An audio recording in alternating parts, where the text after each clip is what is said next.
Tu ne manques pas seulement de motivation, tu manques de maîtrise. Et sans maîtrise, même une grande onction devient une frustration.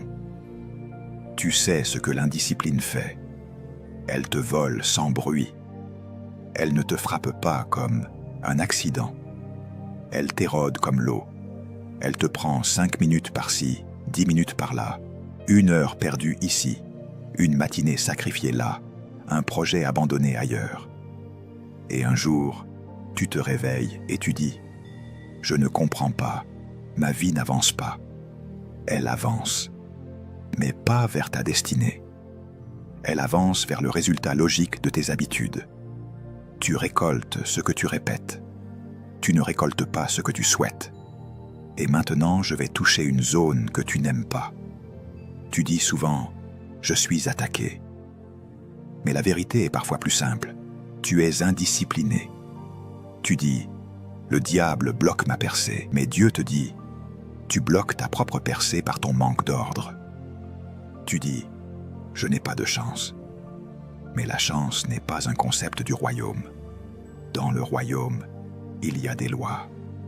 Et une loi ne se plaint pas. Une loi produit. Si tu sèmes, tu récoltes. Si tu construis, tu portes du fruit. Si tu t'alignes, tu avances. Si tu te disperses, tu te perds. Ce n'est pas mystique. C'est spirituel.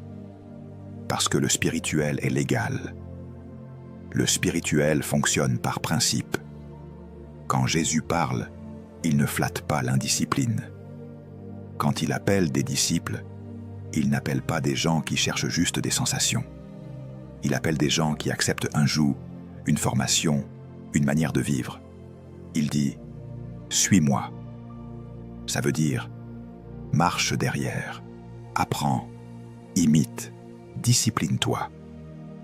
Le royaume n'est pas seulement un message, c'est une culture. Et une culture, c'est un système de comportement répété.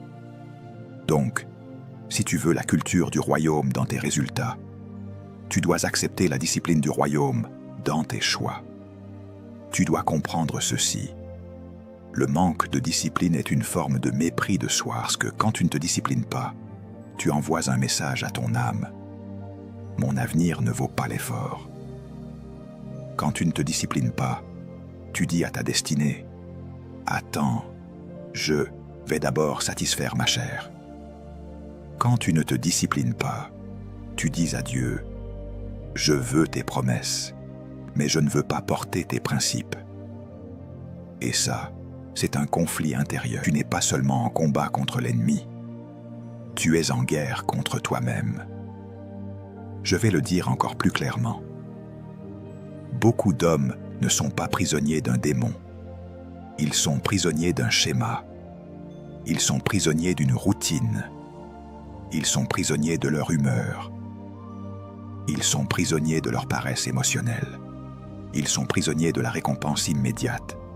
Ils sont prisonniers du confort. Et le confort est l'opium des destinées. Parce qu'il te donne une sensation de paix pendant que ta mission meurt. Tu veux un électrochoc. Le voici. Ta vie actuelle est l'addition de tes disciplines et de tes indisciplines.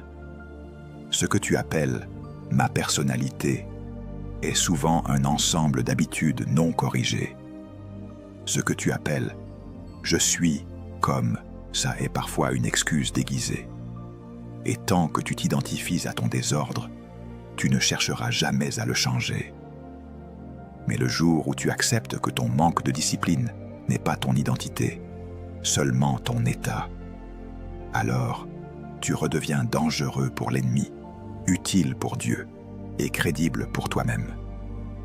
Tu veux te valoriser. Alors commence par te gouverner. Parce que se valoriser, ce n'est pas se complimenter dans le miroir.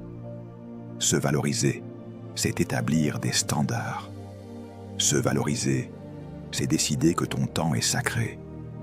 Se valoriser, c'est décider que ta parole a du poids. Se valoriser, c'est décider que ton corps est un instrument, pas un maître. Se valoriser, c'est décider que ton appel mérite une structure.